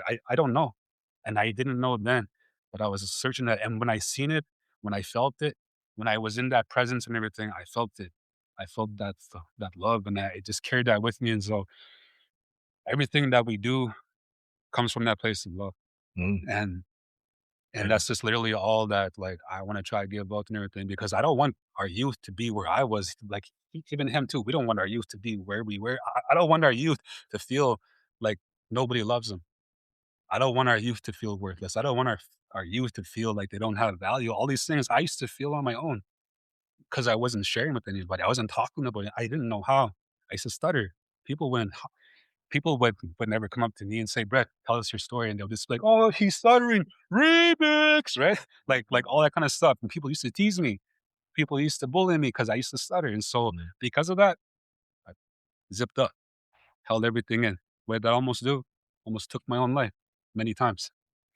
And so that's why I'm adamant that like just utilizing your own voice. This is an outlet in itself. But what other outlets do we have out there now? Right. There's so many things that we can do now that are available for our youth. Right. So when we go out there and we share them, like, okay, this is an outlet just for you to use your own voice, tell your stories, share who you are and everything. That's power in its own. When people realize who you are, I remember when my first video went viral, I had comments, lots of comments of people saying, "Wow, this is crazy, man. I've never seen a native person before. I thought you guys were extinct. I thought you guys were dead." Mm. And to hear that from people that I didn't even know across the world, thinking that we just only existed in the past, it, like, got me mad, like, I was like, "Oh, I need to show them that we're still here." So I started pumping out more content, more videos, just sharing comedy skits saying like, "Hey, we're just normal people out here just trying to live our life and everything. Yes, we live on reserves, these places that they specifically put us to destroy ourselves and everything. And yes, that was almost the case, but mm, you can see that we're still here. We're still breathing. We're still thriving. And now our people can thrive in these environments that almost destroyed us. That's powerful. Our people can thrive. Our people can thrive in environments that literally almost destroyed us. mhm, And that's a blessing to see now, to see that our people are actively working against the darkness that's out there, right? And to walk into that light, to walk into their power, that's a blessing to see. So when we go places and we recognize that telling our stories, it's important. A lot of people disregard this aspect of that and everything, and thinking that it's not important to share who you are. It absolutely is. We walk this walk and we go to communities and we see that telling our stories helps others share their stories too. And that's where healing takes place. And using humor as like a base. mhm. Humor, you like I Music. literally see freaking walls break down because people can and then they can start talking about the real issues that you're going through because those walls are down. Everything's crumpling down because now you can be yourself. You don't need to hide behind a persona or any kind of facade. You can be yourself, share who you are, right? And that's all that we want for our youth is literally be themselves. Do your thing, follow your outlets, man. There's so many out there, man. Like if you, I was just at a show in Atataku there. where I brought my kids out. And my kids, like, I love my kids so, so much, man. And I was so blessed to be in this process where, like, I was like, hey, do you guys want to model some of these clothes and everything? And they were like, sort of like, no, no. They were, like, they were scared, nervous and everything, right? But then to see them gradually accept that idea was like, okay, it like looks cool. And I think I can do that. So I was talking to my kids, trying to encourage them. And then one thing led to another. They started trying on clothes. And and then they got comfortable enough to want to walk out there on a runway. And to see that, to see my kids out there, like literally just Beautiful. stepping out of their comfort zone and literally step into a place that a lot of people would get nervous doing. And there was a lot of youth doing that out there, but to see my kids in that process too, that was a blessing for me, man, because I was like, those are my kids, man. Those are my pride and joys out there walking. I was just filming out there too. I was just using the cameras, just like trying not to cry because watching my kids step into their light, too, to step out of their comfort zones, that's literally what we want for Yeah. all of our youth, not just our own kids, but literally everyone that we come, that we like, that that we come into contact with. Yeah. So Was that yeah. recently? What's that? Was that recently? Yeah, that was like That was just like a like couple last days ago. That was like on Saturday. Okay. Saturday, yes. I was there Thursday Yeah. doing boxing with the school, Yeah. and they were all talking about a fashion show. Oh Yeah, yeah, that was that's the one. the That was the one on Okay. Saturday. Yeah. That's cool. So yeah, that was a really blessing to see, like to see them put on a show for their youth and everything, invest time into their youth, invest all this energy to make it happen, and to see the like Mhm. community come out and support their youth, to support them because we need that. I'll even say this too, bro. When we see recreational sports happening, let's just say hockey, for instance, like go to a hockey game, how much parents are in attendance to see their kid thrive in that environment? Sometimes we see our own people not even being present with their kids there. We just see the kids showing up, but where's the parents at? Right? Yeah. That that sense of like, come on, you guys can do it. That means so much to them, man. Yeah, yeah, It yeah. means so, so much to like them to see their parents come out to show up, to see them working, utilizing their outlets, growing in that outlet. Our kids need that kind of Right. support. But unfortunately, sometimes that's not the case. Yeah. Sometimes our yeah, They gotta find other ways to get it sometimes. And that's yeah, okay. That's why, like behind our communities, there's so many people that are actively trying to, do their part and mm, be that. So it's definitely important. And I feel like a lot of this, like you was saying, like a lot of going back, and I feel like as men too, the inner child work is huge. You have to go back to 5-year-old self. Mhm. You have to 5-year-old self is walking with us, every day because we got to nurture that. We got to remember that you're okay, you're safe. That's huge, and I think that's allows you to be that parent. To allow you to be able to, be that safe space for your children because that's what it's all about. That's I want my babies to be able to come up to me and tell me anything and not to feel that guy's gonna get mad or anything like that. It's like this is a safe space. But to be able to do that, I had to look back on 5-year-old me, when some trauma happened, Mhm. and just really just say you're okay. Everything turned out okay. Yeah. Like fuck. So no, it's huge. Mhm. And that's like proud. Proud not just of me, but of my brother, Mhm. everybody that's doing it because all our childhoods are related like that. We came such a long way. that's the unfortunate truth, man. And I hope one day, and like I really pray about this, man, because I don't want our kids to relate to my story. I want them to have a story of fulfillment. Yeah. That's what I want for our kids, is to have that sense of fulfillment, stuff that they don't have to relate to us anymore. I want us to be those dinosaurs where they don't, it's like, oh, that pain and trauma, that's so foreign to us. All we know is joy. All we know is peace and love. That's what I want to see. I Mhm. want them to feel, I was like, okay, yes, this is where we're coming out of, but this is what you can be. Carry that, man. Carry that light. I want our kids to not be related to us, like to have those situations put on them, right? Those situations of darkness that literally almost took our own lives, that like literally put us in those places of destruction. our kids don't need to feel that. And that's like literally that's like trying to stay away from our from these things that hold us back, these all these addictions and everything, right?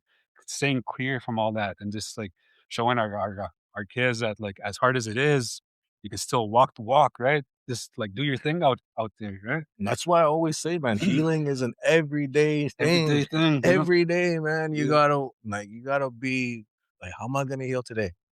You know, what's gonna happen to me where I'm gonna be tested today? You know, you always gotta be aware. Always gotta be again accountability brings that awareness. And you always gotta be ready, you know, and you always gotta be life again. Like the world is so chaotic right now. Yeah. The world is so chaotic right now. It's wild, man. You know, it's like, and it's always gonna be like that. No, I'm gonna tell you guys, I used to be one of those guys that would go on YouTube and watch conspiracy theories and go down that whole rabbit hole. And I'm like, man, the earth is flat. Right. You know, I'd be all that person and I'd put all this energy into it. And then That's all you get back. that's all I could. And then that's one day I was like, how is this benefiting me? You know, that was one of those things. And but I would probably one of those if I was still the same person, I'd be one of those conspiracy guys that, you know, the war is gonna be happening right away or something like that. And it's like I have no control over that. Right. I'm like, how is little me, unless I'm a freaking big ass politician, little me has no control of what's happening out there. The only thing I can control is how I'm gonna react to it. Right. You know, and I'm always in that protect my energy mode. You know, whatever's happening out there, you know, I really feel for it. But at the same time, I gotta realize I gotta protect my energy with it because again, all that it's a lot of anger again, especially what's happening with ICE and all that stuff in the States. That makes me angry, you know. But if I sit in that, that anger is just gonna dwell with me. You know what I mean? So I gotta, you know, I've asked my friends, like, how do I approach this? You know, I don't want to be in that anger state, but I also want to, you know, bring awareness to this because this is happening right now, you know, and at the end of the day, it is fuck ice, you know, but again, with that fuck ice comes anger. You know what I mean? Because again, your people are rightfully so to be angry but it's again, but then you're carrying all that energy with it. You know what I mean? So how can I be an that's another thing that stops me from being an advocate. How can I be an advocate? That's not where I don't carry that. You know what I mean? But to be able to still bring awareness. I'm still trying to figure that out. You know, because I do want to use the platform for that. I do want to use my voice for that eventually. But we're actively always talking about how can we figure that out so we can have that balance, so we can leave that anger you know what I mean, behind kind of type deal and not dwelling. Because again, man, I would be like freaking Obama is an alien. Again, Lizard. lizard, yeah, I'd be all in that, man. But then that was me in my whole state. So the world is always going to be chaotic, always. So it's again same thing with our environments. How do we control it? At the end of the day, we can only control how we react, and that's my same thing with others. Like someone's gonna go off on me, you know, I can't control that, but I can control how I'm gonna react to it. And most of the time, it's not worth my energy. Yeah. You know, my protect my energy. My energy means a lot to me. My energy is more important to me than currency or any of that. You know, because my energy, I'm gonna take my energy home. I'm gonna take my energy to my kids. Right. I'm gonna take my energy to the people that I love. And if I'm letting somebody, you know, think that they can take some of that energy and turn it into something else, oh man, I'm like, I know how I'm gonna react, you know, and that's beautiful, a beautiful thing about healing, you know, and being able to have that peace and that love, you know, just being able to find your outlet. You know, of course, you're gonna get angry throughout the day, but it's like, how do you find your moment? And sometimes it's just, you know, sitting and just reflecting, you know, putting something on, putting some music or whatever you do. And would be able to do that and take yourself out of it, be like, hey, let's go. Today's a beautiful day still. You know, I'm gonna pray for that individual now. You had me for a second, but no, I'm gonna pray for you now. You know, I hope you get better because I know I am. I know where I am. And that's all that matters to me. You know, because I want to make sure that I go home to my kids in the same way. Right. You know what I mean? I'm not so because it all affects our environment. It's like a chain reaction, a ripple effect. And that's another thing too that we talk about is that when we go to communities, you know, it's always cliche. You know, if you hit that one person, that's all that matters. That's all that matters. Because that one person, they're gonna have kids. They're gonna have kids. If that one person says decide, you know what, I'm gonna change my life because Brett and Okema, they were so open with me. They're so vulnerable. I want to be like that. I want to tell my story. I'm gonna start trying to change my life. They're gonna have kids. That mentality is gonna go to our kids. Their kids are gonna go to our kids, and it's a ripple effect through generations. But it's cliche, but man, you're gonna end up affecting so many people through the generations that you don't even know. I think that's important. And he's talking about having humor and and I mentioned having music. The biggest thing a lot of people don't realize, they look at like there's a lot of I wouldn't say animosity, but a lot of like people are looking at like the influencers that are going to communities with like cringe, I guess. But they See a don't lot. yeah, they don't realize that when I'm on the stage and I'm performing for a community and I have all of these youth and all of these young adults in front of me, and I'm on that stage and I'm belting out my songs and they're looking at me in a way that I can't even explain. They're looking at me like, wow, oh my gosh, this is amazing. And this is just me. I'm just me. And when I see them, I'm like, I have to give it my all, because they're in that moment and I'm realizing that this is creating a moment for them that they might not ever forget. And that can mean a lot because sometimes that's all that people need is a moment. All they need is just that moment of like, you know what? Things are gonna be okay. We don't know what our people are going through. And that's what I always think about it. I don't know the people that are listening are when I'm on that stage in front of me, I don't know what they're going through. But maybe I'm what they need for that little bit of the moment. That's why I bring it my all. That's why he brings his all, because maybe they just needed to hear something that he was gonna say. Exactly. Even a video, man, like just the videos that I put on, like just on my TikToks and everything, man. Like I get messages of people is like, hey man, I was about to hurt myself, but just watching your video really like led me down a different path. I got messages like that of people. So it's just like you don't know the people that you're affecting, but you are making an effect. So when I started realizing that, like damn, like just even just from like a video, people feel some kind of healing. Like that's power in itself and everything. Right? So whatever output, like that's what I mean. Like it's important to utilize your outputs. I always like I said, I always thought about this as just like here, just take this and everything. But then to know like I can use this and like literally highlight my own healing so that others can highlight their own healing too.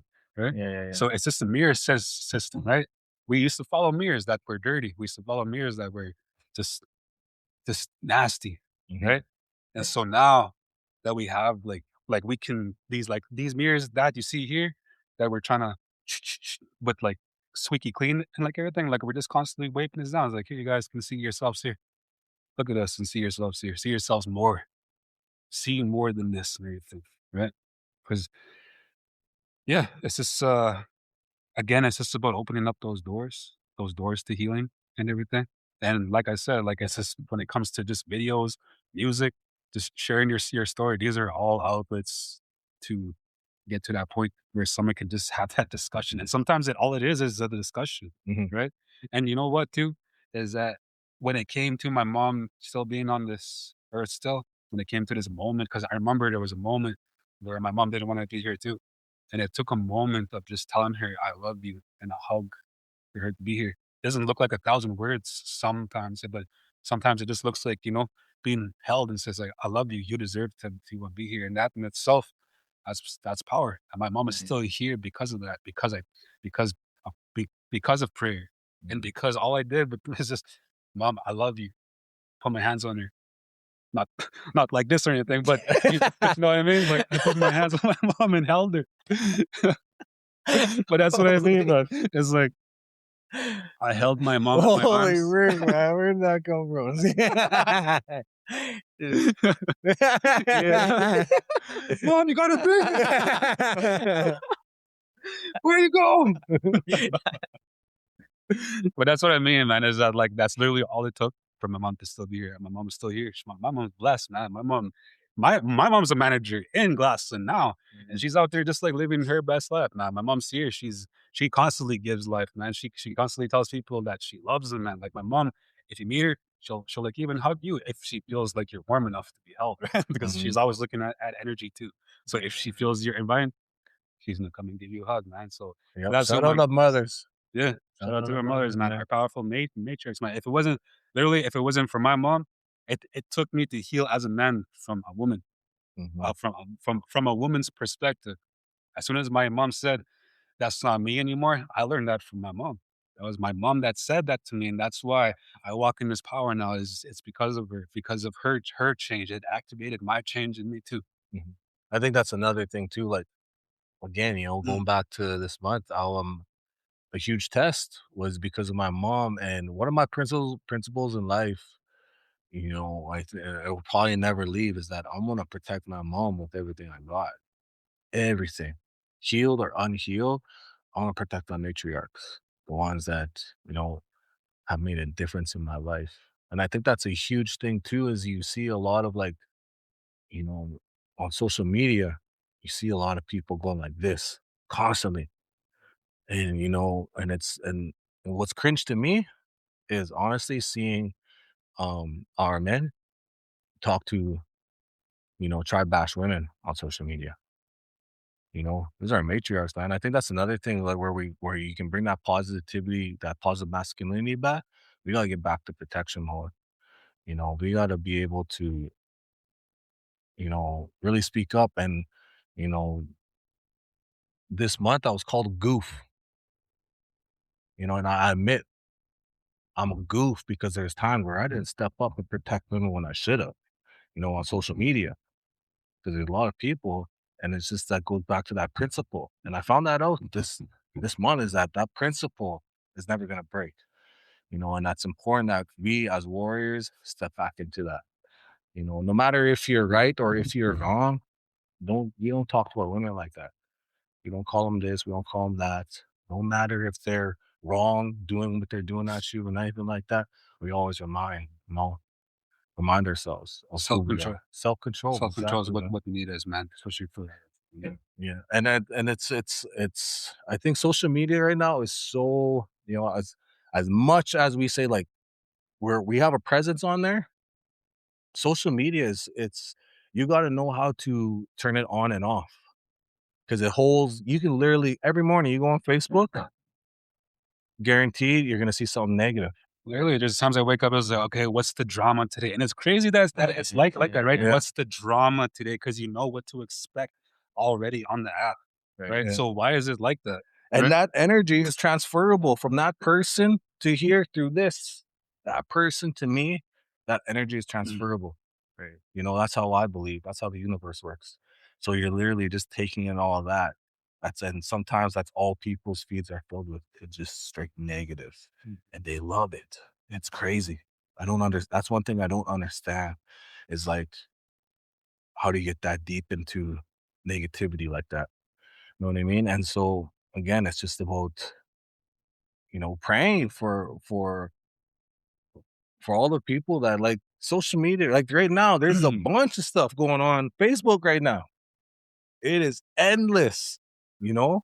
And that's why it's like, or again, when we talk about protect our energy, it's just because at the end of the day, my brother Brett is doing so many amazing things, but I know there's probably people out there that are just waiting for him to mess up, waiting for me to mess up.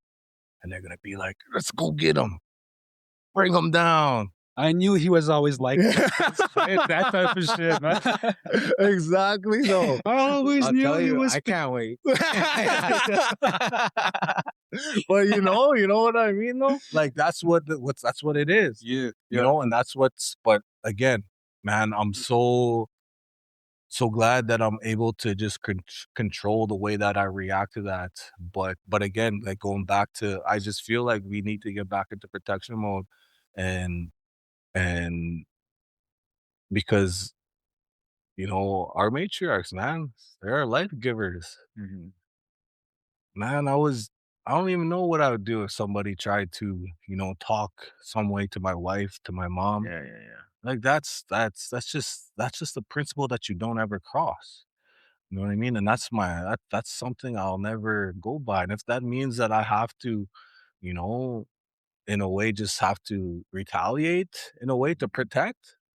That's Only time I ever slapped somebody was because I talked down to my wife, yeah. and it just like made me snap. Yeah, that's It was, one like, thing. That's so weird. It that's was wild. probably one thing though is that I would worry about too is just but that's something that you just don't cross, right? Yeah. And that's a principle that we grew up on. Yeah. Would you feel that's a healthy reaction to have, or do you feel like it was it was like too reactive at that time? Like how do you feel when Yeah, it comes to that? I mean, like, I feel fine. I feel good about it. I feel good about it. I You do know? this- I Like, do the I'm same not a thing I'm sometimes. not a reactive person. Mm. Uh, like, my go-to move is to, like, just laugh. Like, even when someone's mad, I just laugh. Like, Oh, I that's why would you probably get hit, probably. yeah. That's why I started boxing. That's why. You'll keep punching me. I gotta learn how to defend myself. But, yeah, I don't know. I felt like, uh But I feel like that's where that positive masculinity comes in when it comes to boxing, when it comes to jujitsu, when it comes to all of that, is Yeah. that to be able to be in a position to protect our women when we have to. yeah. You know what I mean? Obviously, I'm not gonna go out there and be like, "Let's go, let's do this, Yeah, man. yeah, I'll yeah. box, I'm jujitsu." But if I Right. see a woman, getting hurt outside, Right. I'm gonna use my abilities. I'm gonna use my abilities to go and help her. Yeah. Right? Even like I used to bounce and stuff, and I feel like I would always like talk the situation down. I would just laugh and like Mhm. get them like calm down. But some of the guys I worked with, it's like they're just looking for a fight. Yeah. Mm. They were like they wanted. I'm like, for one, they're hammered. You're gonna fight this hammered guy? Like you're just pumped, ready to fight sober this guy who can barely walk, and then just be like, I kicked that guy's ass. Yeah. Yeah, that's weird. Like I feel like there's a different way to handle this. Yeah. Oh, You know? I think that's a really good way too of when you start bringing self-awareness and accountability, your ability to de-escalate Yeah. situations. It just enhances it. Right. And I feel like I'm very good at that too. And and there's many times I've de-escalated things between like the bros. You know what I mean? Yeah, It's yeah, like, yeah. hey man, you guys don't calm down, man. You don't want to do this. You love you love me. You know what I mean? So, but again, it's like everybody again, like a situation like that, it's hard to say, man, but again, I feel like we need to be protectors in that mode. Like we see our women on the front lines. Yeah, yeah, yeah. If it comes a time and the way that the world is getting, where we're gonna have to be called to the front lines, we're gonna want the abilities. That's where your teachings and boxing come. You're teaching young warriors to protect themselves, not to hurt people, but to protect themselves and their matriarchs. That's how I also do ultra marathons. Oh, So if they come, I can run for a long time. I'm out of here. damn, bro. So that's another goal is to get in that aspect, get that healthy way. But again, it's that's what comes with that ability to turn a negative to a positive. I just want to become the best version of me. Even though I feel it in my knees. I was a drywall taper for 15 years. I feel it in my knees. And it wasn't because of dry.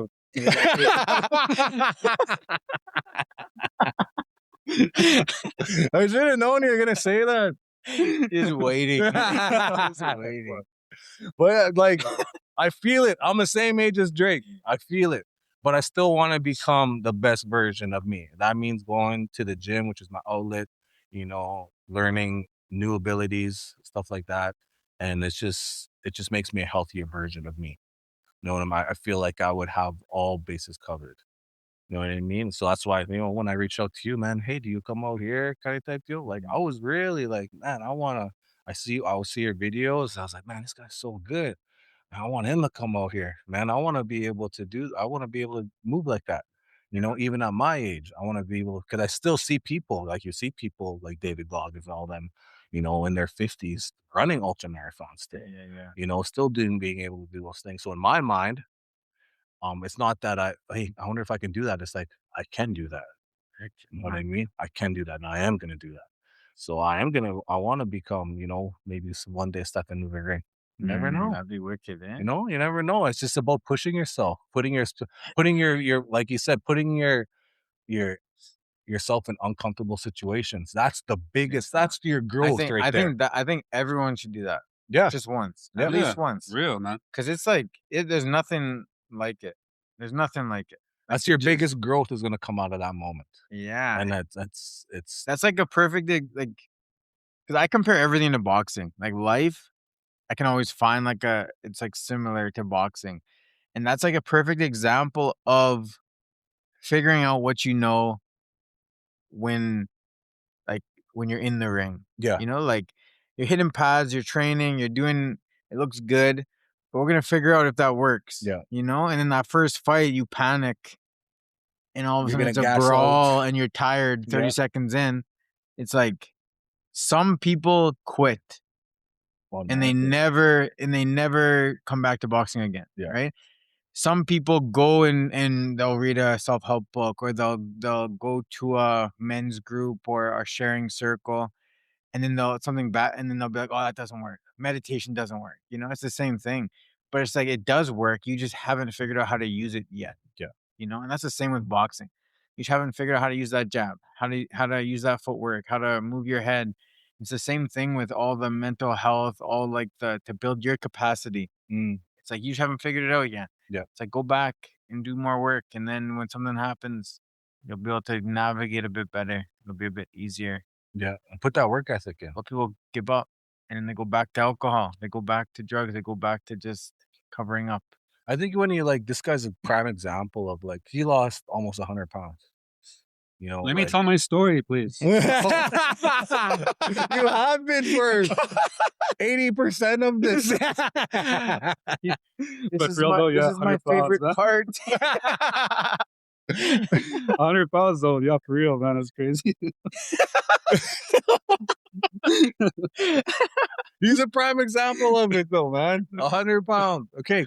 I don't even care if you lost 100 pounds. Yeah, let's move on. But he used a negative and he turned it into a positive. Even though he got bashed for it, even though people were going on social media, oh, Brett does drugs now, you know, or Brett is this, that. Like, it's like, he's like, man, he looked at it as like, it motivated him. I'm going to lose another 20 pounds. You know, that's like same with me. This month, I'm going to lose another 15. It's like being able to turn that negative into a positive and to be able to learn. So if I was like, let's say one day I stepped in the ring and I just got my ass beat, I'm not going to, oh my God, I don't want to do this no more. It's like, okay, what did I do wrong? I want to watch the tape so I can see what I did wrong. Yeah. I want to be able to learn from the situation. You know what I mean? And he learned every day. Every day that he was in the gym, he learned something new about himself. You know what I mean? That's what it does. You know, every day that we're in the gym, we're learning something new. Oh man, I can lift this. I can do this. You know what I mean? Even though my body tells me I can't, I'm still doing it. You know what I mean? It's that push. And to be able to, and I think that's a huge thing we're going to do this year, is really push that gym outlet and show our youth, man, get in that gym. That is an outlet. We're really going to really push when we go to reserves. You guys should have a gym here for your community.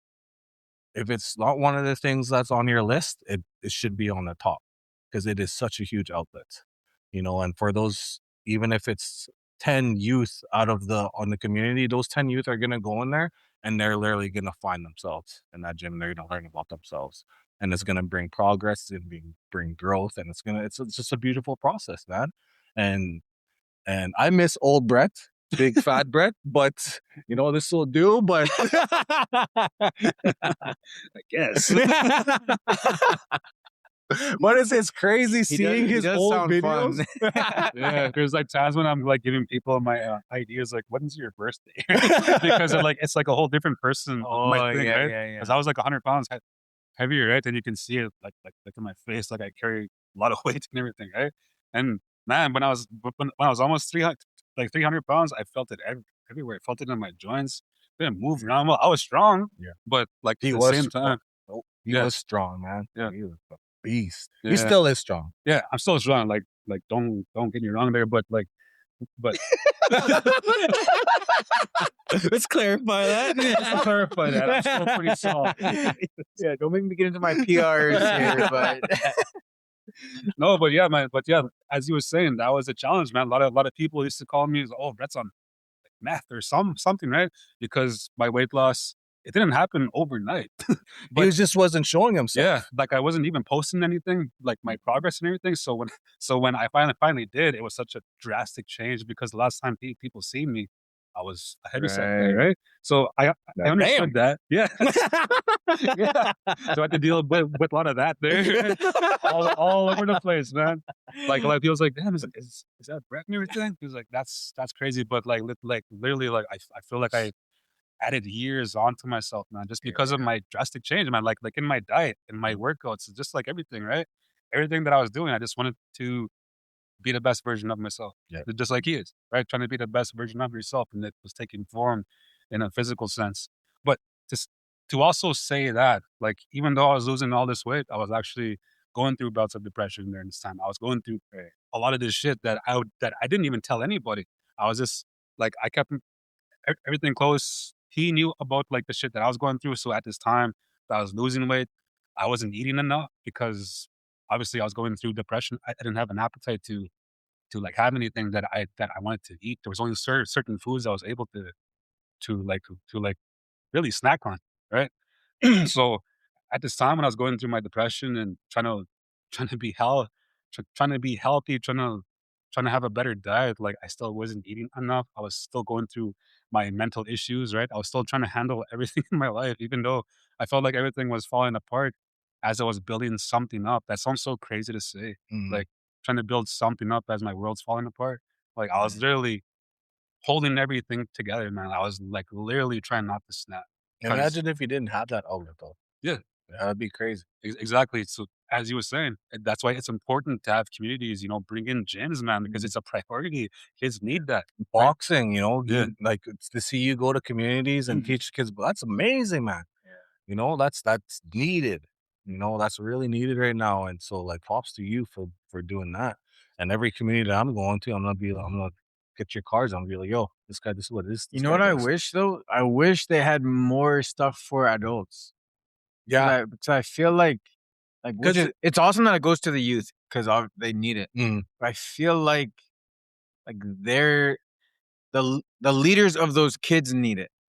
Because like I go to the communities and sometimes I'll go for maybe like once a week for 8 weeks, or maybe I'll go a couple times a week, or sometimes I'll just go for a week. But then it's like they go back to their leaders, their parents, their uncles, their grandparents, and then I think they need something to see them doing. Yeah. It's like so that's where it's like tough sometimes when I think, because I feel like when I'm leaving, I'm like I always tell them, like, if you come to Saskatoon, like, reach out. Reach out when you come to Saskatoon, but it's like I wish I could leave them with something more. Yeah. That's how we are too when we go to communities. That's probably the only downside of our work is when we go into communities and we have to leave after we build this huge connection. Yeah. And it's like, man, now we have to leave. So we make a note of it to always leave them on a high. Right. Always. Yeah. We're never leaving them on a low. So if a kid is connecting with us and he or she are on a low, they're telling our story and they've already gone through so much trauma, we're making sure that before we leave, we are doing one-on-ones with he or she, and we're making sure that they're gonna be okay. And make sure that and then, go to the organizer and say, please watch her or he and talk with them. They're ready to communicate. They've been communicating with us. They're ready to communicate. But that's one of the downsides. Man, I don't want to leave right now because I feel like we're just getting started. And if we were here for a little bit longer, we could really connect. So, but I think that's another thing that makes us, I don't say that we do it, that just, we do it a little different, is that we get continually invited back to communities. Right. Because we make sure of it. A lot of people are wondering, well, why are they always doing this? Like, why are they always out there? It's because we make sure there's 100% customer satisfaction always. I always get that because I used to work at McDonald's when I was when I was younger, you know, to always make sure that the communities are always satisfied with their work and then some, and if they're not satisfied, it's like, well, what can we do, to make, but if we never had an instance like that, we always make sure to put on our best, our best of ourselves in our communities, even though life can happen while we're on the road, we're still, hey man, I have a job right now. My energy has to be on a good level for this community. It has to be on a high frequency, so and that business aspect of it, of always doing good business when it comes to treating this as a business, because that's what it is. That's what we turned it into, at the same time, because we are blessed to be able to do this for a living, is we make sure that it is always good business. We know when to talk. We also know when to, Right. you know what I mean? And it's always about presenting ourselves in a respectful manner. Mhm. Always, because that's Yeah. who we are at the end of the day, anyways. So it comes Yeah. easy for us, know what I mean? Yeah. But we're not going there like if we're see drama. We're not getting involved in anything like that. We're Right. not doing nothing like that. We're there to do our job. We're here to speak. We're here to connect, and we're here to perform. That's what we're gonna do, and we're gonna do it at a level where they're gonna be like, "Man, we gotta bring those guys back." Mhm. And that's what happens, Yeah. and that's what, and it is. It makes a lot of people look at us in a different way. It's like all we're doing is just, you can do this too. Yep. You can do this too. You can do exactly this. But all you got to do is go to a community with a good heart, good energy, make sure that your healing is coming first and is authentic to you. So then when you are approaching the youth and the community, they feel it, and they don't look at it as like, I don't know, that guy Disney knows. You know what I mean? I'm sure people still look at us like that, but to some people, it's like, all right, those are the guys Mhm. that we go into communities. This is one of the biggest things that I love saying is that we're not here to tell you should be doing this, you should be doing that. All we're here is to be that little bit of a spark. That spark to light a flame that's waiting to be lit inside of you. That little spark, that's it. That's all we need. The rest is up to you. Of course, we can't go in there and just absolutely change somebody's life. At the end of Right. the day, it is up to them. But we want them to have the mentality of be like, let's do this. I'm ready. My biggest thing is like the energy that we create here today, make sure you take it into tomorrow. Make sure you take it into the next day, into the next day, and continually put that good energy into every day. And then you can literally transform your life. You Mhm. can literally transform your life. So one of the biggest things, like people like, it's so hard. It's like you're making it hard on yourself because you choose to be a victim. You choose to let everything, you choose to not hold yourself accountable. You choose not to see the behaviors that are holding you back. If you could just choose to hold yourself accountable to see all these things that are holding you back, you can literally, you know what, tomorrow's going to be different. I'm going to transform my life. And it is. That's literally how I was like, I literally lost it all, everything. And I had no choice. I lost my family, lost my job, lost everything. I had fuck all. And I had to see, I was like, that's where I said, I have to see where I'm going wrong. I have to see where I'm going wrong. Why am I losing everything? I knew I'm an alcoholic. That's the first thing I got to get done. I got to dig a little bit deeper. What happened when I was talking about inner child work? I got to face that.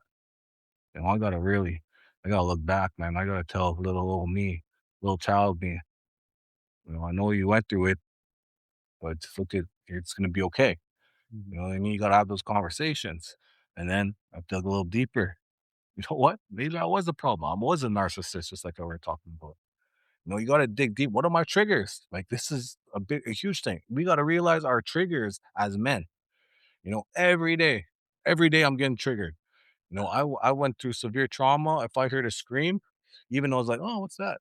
Not really realizing internally that's a trigger for me. And all of a sudden, I'm like feeling, why am I feeling this way? Mm. Not even realizing I was triggered. You know what I mean? It's being able to process all of those, process your emotions, especially as men, so we can recognize that and be able to just, continually make every day a good day. You know what I mean? And it's just being able to do that and to hold ourselves accountable and to be able to do it in a good way and to be able to do it with my brother, to be able to do, you know, feed my family doing this. Fuck, we are blessed, bro. Like honestly, and I don't. Every day we recognize that how blessed we are. We never take this for granted. Never. Every day, I'm grateful. Every day I say that continually, probably 50, 100 times a day. I'm grateful. I'm grateful. I'm blessed. You know, I talk to Creator and I thank Him. You know, I talk to my to my ancestors and just say thank you for guiding me. You know, thank you for taking my prayers. You know, and it's that internal connection that I have with myself. I'm just damn grateful. You know, I'm grateful for every bad thing that comes my way because I'm gonna do the most to learn from it. You know what I mean? And it's again challenging yourself. And I'm telling you guys, man, if you choose tomorrow to wake up in a new light, you can literally start transforming tomorrow. You can start transforming right now. Right now. It's gonna be up to you. Recognize where you're going wrong and be okay with it. Like, yeah, I was in the wrong there. I'm okay with being like, I'm when I hold myself accountable, I'm okay with saying I was in the wrong. I'm in the wrong, you guys. I say that to them all the time. You know, I am in the wrong. And he's my brother. When I don't say it right away, he'll tell me. He'll check me. Be like, hey, that's my brother. You know, surround yourself with people like that, with the same like mind, with the same goals, with the same just the seriousness about healing. You're set, man. And I want that for my people. I want that for my people. I want to see it in our communities. And it is starting. Healing is cool right now. 10 years ago when I started doing this music thing, it was not cool. You had to be a gangster. You had to you had to hold that shit in, don't even talk about you had to be, you know, you have to hold that posture. You know what I mean? But it is cool now. And I love that for our people. You know, and it's okay. Embrace your past. Embrace your past and make it, you know, it doesn't define us, but without our past, we wouldn't be who we are today. All the trauma that happened to me, and I'm telling you guys, there's a bunch of trauma. That didn't happen, I wouldn't be who I am today. I wouldn't. So I'm grateful for my past. I'm grateful for the trauma that I went through so I can realize that, you know what? I'm going to make sure that my kids never experience what I went through. Just like my brother said, see again, same like mine. You know, that's why we're this. That's why we're always not this. You guys are like minded. Oh man. But you get what I'm saying though.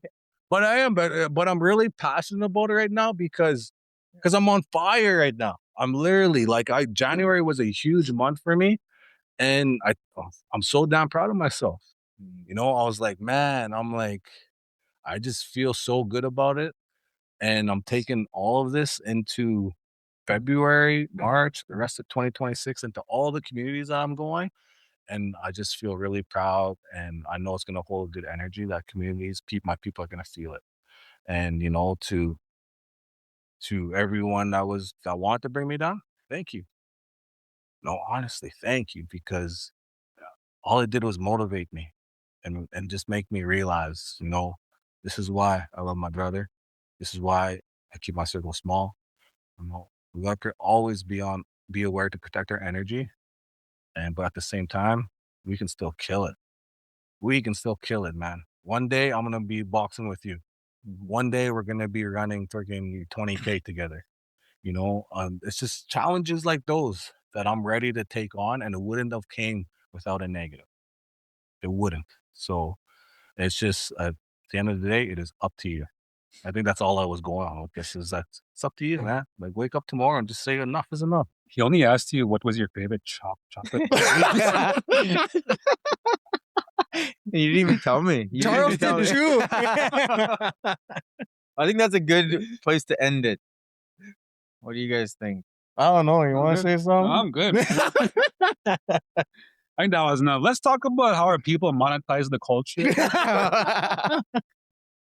Be here for another You know 2 what we hours. should talk We about? can get into. We can get into. No, some we should stuff. talk about. I watched a video of you hip thrusting. Yeah. Why? I know how to Why? do it. Why did I have Why to? did you have to see it? Why did I have to Why see were that? you blessed to see There's only one thing. Did it motivate you? Or did something happen when you're by yourself? Did you replay it over and over? And on that note, On that note, like 2 hours, you guys. 2 hours? Told you, man. For real, 2 hours? That's crazy, man. Damn. Just like that. That's crazy, man. We could literally talk I have about to it. cut this down to 20 minutes, you guys. Put it on somewhere. There's so many things to talk about. So let's just do it again. some No, other time, this you know? is good. This is awesome.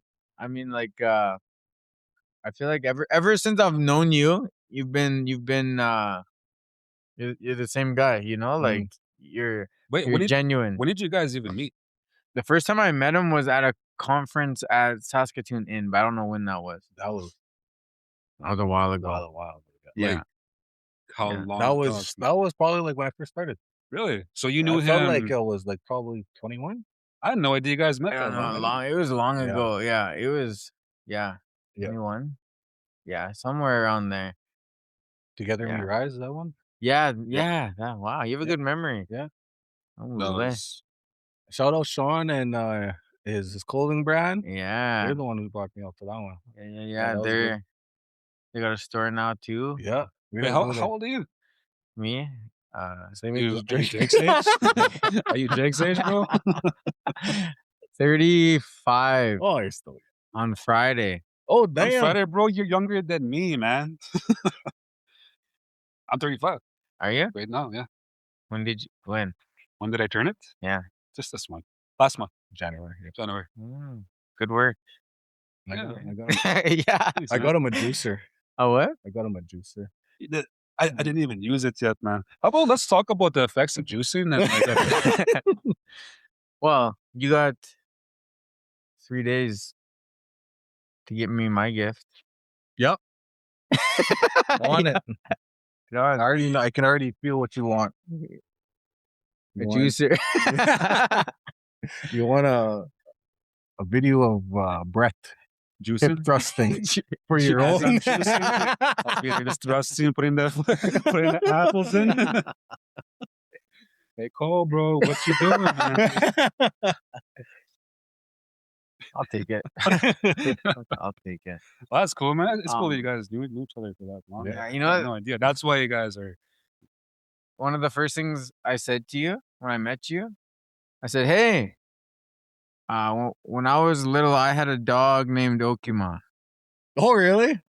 and you said, "Oh, cool." I wasn't where I am. I wasn't where I am now because I would have said something motivational to follow that. Well, that dog he must have lived old. Oh, cool. Oh, cool. Yeah. Oh man, yeah, good times. Oh, man. Good times we've had. Left an impression, though.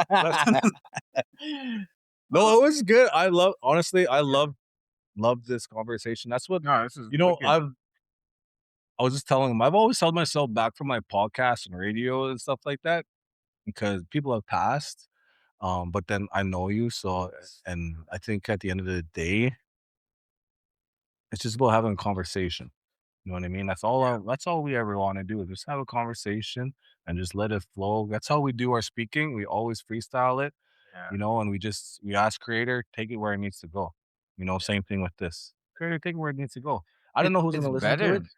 It's genuine. It's nice. It's like, you know what you know. I know what I know. He knows what he knows. Yep. Let's see what happens. And let's see what one person that's gonna watch this be like. You know what? Yeah. That's what I need to hear. Yeah, they can take what they need from literally anything that we're talking about and utilize it in their life. So whatever you're doing, whatever you're hearing, take it, utilize it in your life.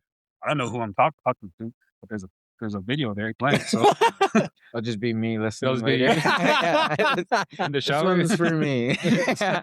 Well, I would definitely come back and just continue Yeah. building on it. Come back. Yeah. Whenever. Do it again and again and like yeah. So Let's have talking points too, man. Have something down, a little thing. Because we can go up. I can go up, man. yeah. Yeah. Yeah, we noticed that. I noticed how long we were after I finished drinking this whole thing. No. Okay, wicked.